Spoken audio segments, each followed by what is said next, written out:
नमस्कार, BSTV की खास पेशकश देख रहे हैं आप। मैं हूं आपके साथ में वैष्णवी। दिवाली खुशी, उत्सव, परंपराओं और अनुष्ठानों का समय है। ये भारत में सबसे प्रिय त्योहारों में से एक है और पूरे देश में बड़े ही उत्साह और जोश के साथ मनाया जाता है। जब लोग शानदार आतिशबाजी और रंगीन रंगोली के साथ इस खुशी के त्योहार को मनाने एक साथ आते हैं तो इस उत्सव के केंद्र में मिठाई देने की परंपरा होती है। दीपों के त्योहार में मिठाई का बड़ा ही महत्व है, तो इसी कड़ी में प्रस्तुत है अलग अलग शहरों की प्रसिद्ध मिठाइयां।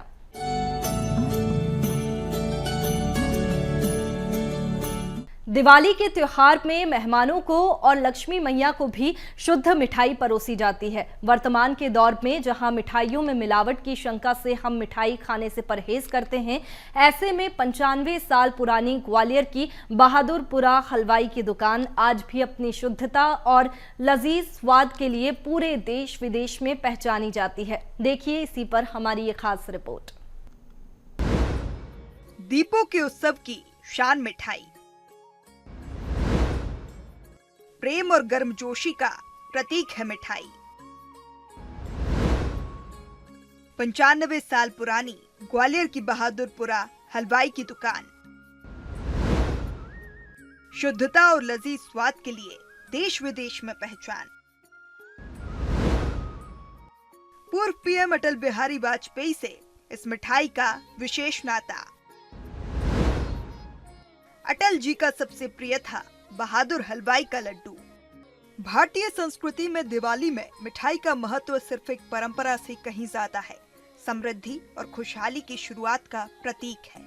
माना जाता है कि दिवाली के दौरान अपने प्रियजनों को उपहार के रूप में मिठाई देने की प्रथा उनके जीवन में सौभाग्य और सकारात्मकता लाती है, ताकि उनका आने वाला साल खुशियों से भरा हो। दिवाली के दौरान मिठाई को कृतज्ञता और भक्ति के प्रतीक के रूप में देवी देवताओं को प्रसाद के रूप में भी परोसा जाता है, जिससे वे अनुष्ठानों का एक पवित्र हिस्सा बन जाते हैं। ग्वालियर की बहादुरपुरा हलवाई की दुकान आज भी अपनी शुद्धता और लजीज स्वाद के लिए पूरे देश विदेश में पहचानी जाती है। शुद्ध घी से निर्मित यहाँ का देसी घी का लड्डू लोगों की पहली पसंद है। दिवाली के त्योहार में तो इस लड्डू की डिमांड पूरे देश में रहती है। इस विशेष मिठाई को पासपोर्ट टू पीएम भी कहा जाता है। इस मिठाई का नाता पूर्व प्रधानमंत्री भारत रत्न पंडित अटल बिहारी वाजपेयी से जुड़ता है। अटल बिहारी वाजपेयी इस मिठाई को बहुत पसंद करते थे। वह यहाँ अपने दोस्तों के साथ बैठकर मिठाई का स्वाद चखा करते थे। उनके लिए बहादुर हलवाई का लड्डू सबसे लजीज और प्रिय व्यंजन था। इसीलिए इस लड्डू को अटल जी के लड्डू के नाम से भी जाना जाता है। ऐसा कहा जाता है कि अगर किसी को प्रधानमंत्री से मिलना है तो दिल्ली में अगर बहादुर हलवाई के लड्डू लेकर वह जाए तो उसे प्रधानमंत्री से मिलने का मौका जरूर मिलता था। आज भी यह मिठाई उस पारंपरिक स्टाइल में बनाई जाती है। देसी घी और चने की दाल की बेसन से बनी बारीक बूंदी से बने यह लड्डू किसी पहचान के मोहताज नहीं है। देसी अंदाज में कोयले की भट्टी पर यह लड्डू बनाए जाते हैं। इसका स्वाद चखने के लिए उत्तर प्रदेश, राजस्थान, दिल्ली आदि शहरों से भी लोग खींचे चले आते हैं। मेहमानों के सामने दीपावली पर बहादुर हलवाई का लड्डू परोसना लोग अपनी शान समझते हैं। दीपावली के त्योहार में मिठाइयों का बड़ा महत्व है। मेहमानों को परोसें या फिर भगवान को भोग में अर्पित करें, वो मिठाई बड़ी अनोखी होती है। लोग चाहते हैं कि बेहतर से बेहतर मिठाई अपने मेहमानों और भगवान को अर्पित की जाए।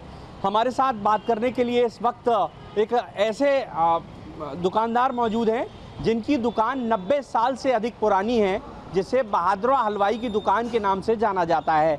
ये वही दुकान है जहां पूर्व प्रधानमंत्री भारत रत्न अटल बिहारी वाजपेयी आकर यहाँ लड्डुओं का स्वाद चखा करते थे। मैं तस्वीरें दिखाऊंगा कि आज भी उसी पुरानी पद्धति से यहाँ बूंदी के लड्डू जो स्पेशल देसी घी में निर्मित होते हैं वो बनाए जाते हैं। कोयले की आंच में शुद्ध देसी घी में ये बूंदी के लड्डू तैयार होते हैं। एक ज़माना था जब भारत रत्न पूर्व प्रधानमंत्री अटल बिहारी वाजपेयी पीएम थे, तब दिल्ली में अगर कोई ग्वालियर वासी उनसे मिलना चाहता था तो इन लड्डुओं को लेकर वो उनसे सीधे मिल सकता था। कहते थे कि ये पासपोर्ट टू पीएम है। हमारे साथ इस दुकान के दुकानदार भी मौजूद हैं। इनकी तीसरी पीढ़ी है जो इस दुकान का संचालन कर रही है। बहादुर हलवाई किसी पहचान का मोहताज नहीं है। दीपावली के त्यौहार में कितनी डिमांड रहती है इसकी? जी ठीक ठाक डिमांड रहती है। अपना तो मेन एम रहता है कि अपने ग्राहकों को सर्व करना है, ऐसी कोई स्पेशल डिमांड भी नहीं रहती। बस ये है कि अपन दो ही चीज़ बनाते हैं तो और लोगों का प्यार है वही अपन देखते हैं बस। कहते हैं इन लड्डुओं को अटल जी के लड्डू हैं, पासपोर्ट टू पीएम। जी मैं तो बहुत छोटा था पर पिताजी से काफ़ी सुना है कि वो जब छोटे थे तब दादाजी के टाइम पे काफ़ी देर यहाँ पे बैठा करते थे अपने मित्रों के साथ और खूब घंटे यहाँ पे बिताया करते थे। फिर जब बाद में पीएम बन गए तब भी उनसे मतलब हमारे रिलेटिव वगैरह भी मिलने जब जाते थे तो यही कहते थे या तो लड्डू लेकर आना वरना मत आना यहाँ पे। कितने पसंद थे अटल जी को लड्डू? जी अब मैं तो बहुत छोटा था, बस यही सुना कि उन्हें काफ़ी पसंद थे। तस्वीरें मैं आपको अंदर दिखाने की कोशिश करूंगा कि शुद्धता की पहचान अगर कुछ है तो ये बहादुरा का लड्डू है और यहाँ जो खुशबू है इन लड्डुओं की वो आपको दीवाना बना देती है। कितना पसंद करते हैं आप इस मिठाई को? हम तो जालौन से आए हैं लेकिन पहली बार जब भी मैंने खाया है, जब भी हम ग्वालियर आते हैं ज़रूर यहाँ का लड्डू और गुलाब जामुन खा के जाते हैं जी। इसीलिए हम अभी हाल ही वहाँ से आए, सीधे यहीं आए। उत्तर प्रदेश से आए? जी जालौन से आए। बहुत फेमस है ये लड्डू? हाँ बिल्कुल जी। तो देखिए काफ़ी फेमस है, दूर दराज से लोग इन लड्डुओं का स्वाद चखने के लिए आते हैं। बात दीपावली के त्यौहार की हो तो इन लड्डुओं की डिमांड बढ़ जाती है। अकेले ग्वालियर चंबल अंचल ही नहीं, मध्य प्रदेश के अलग अलग शहरों के अलावा देश के अलग अलग शहरों तक ये लड्डू पहुंचते हैं। तो दीपावली के त्यौहार में अगर आप कोई अच्छी मिठाई और शुद्ध मिठाई ढूंढ रहे हैं तो इससे अच्छी मिठाई कहीं और आपको मिल नहीं सकती। कैमरामैन विजय के साथ प्रहलाद सेन, BSTV ग्वालियर। कहते हैं आप सतना आए और खुरचन ना खाए तो फिर यहाँ के लाजवाब स्वाद को आप नहीं जान पाएंगे। आप सोच रखे होंगे कि ये खुरचन क्या है। आपको बता दें कि सतना की प्रसिद्ध और लजीज मिठाइयों में से एक खुरचन है जो पूरी तरह से रसायन मुक्त है। खुरचन वो मिठाई है जो शुद्ध रूप से बनाई जाती है और सभी लोग अपने घर में बनाकर नेशनल हाईवे के किनारे बैठकर इसे बेचते हैं।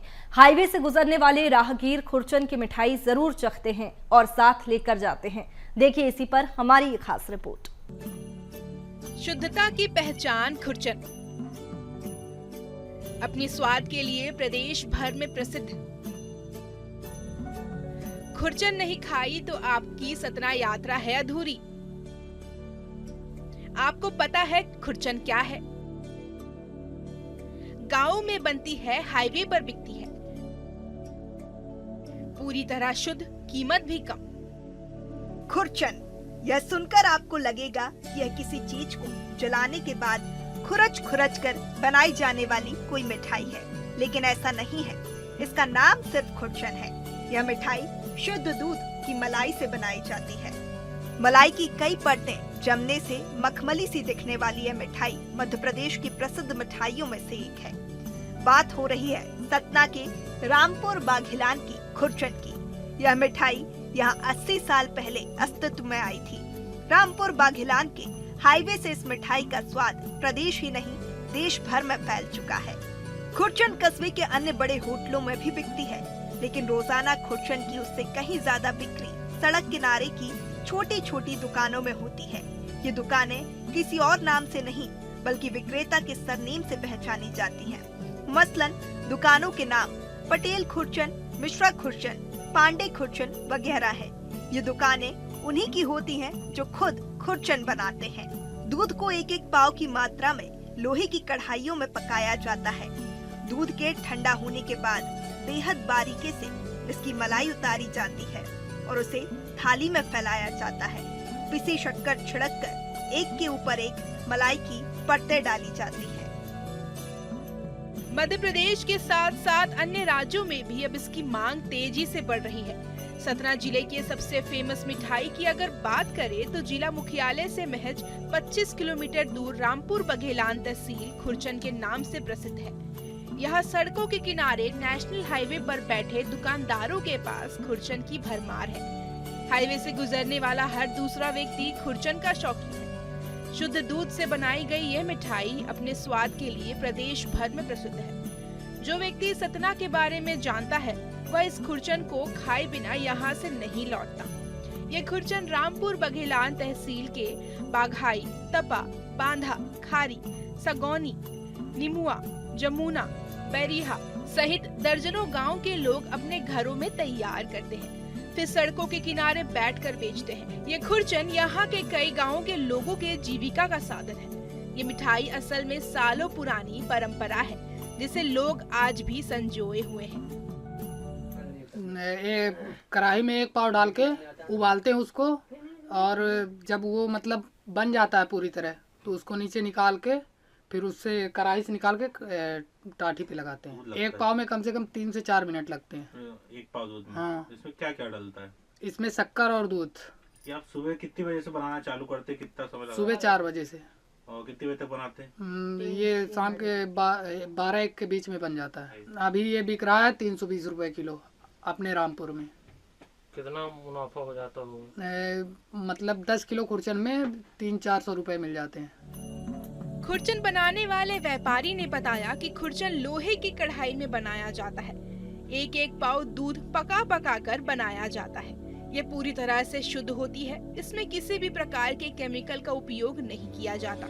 1 किलो खुरचन बनाने में 300 रुपए की लागत आती है और 350 रुपए में ये बाजार में बिकती है। ये दूध से बनती है। दूध और शक्कर से। दूध और शक्कर से? जी। तो आप दुकान यहीं कितने साल से लगा रहे हैं? 2 साल से। कितने रुपए किलो बिकती है? ये बिकती है 300 रुपए किलो। खुरचन कस्बे के अन्य बड़े होटलों में भी बिकती है, लेकिन रोजाना खुरचन की उससे कहीं ज्यादा बिक्री सड़क किनारे की छोटी छोटी दुकानों में होती है। ये दुकानें किसी और नाम से नहीं बल्कि विक्रेता के सरनेम से पहचानी जाती हैं। मसलन दुकानों के नाम पटेल खुरचन, मिश्रा खुरचन, पांडे खुरचन वगैरह है। ये दुकानें उन्हीं की होती हैं जो खुद खुरचन बनाते हैं। दूध को 1-1 पाव की मात्रा में लोहे की कढ़ाइयों में पकाया जाता है। दूध के ठंडा होने के बाद बेहद बारीकी से इसकी मलाई उतारी जाती है और उसे थाली में फैलाया जाता है। पिसी शक्कर छिड़ककर एक के ऊपर एक मलाई की परतें डाली जाती हैं। खुरचन बेचने वाले व्यवसायियों की माने तो उनका पूरा जीवन यापन इसी से है। रामपुर बघेलान में कई गांवों में करीब 250 घरों में यह बनाया जाता है। 5 लीटर दूध से 1 किलो खुरचन तैयार होता है।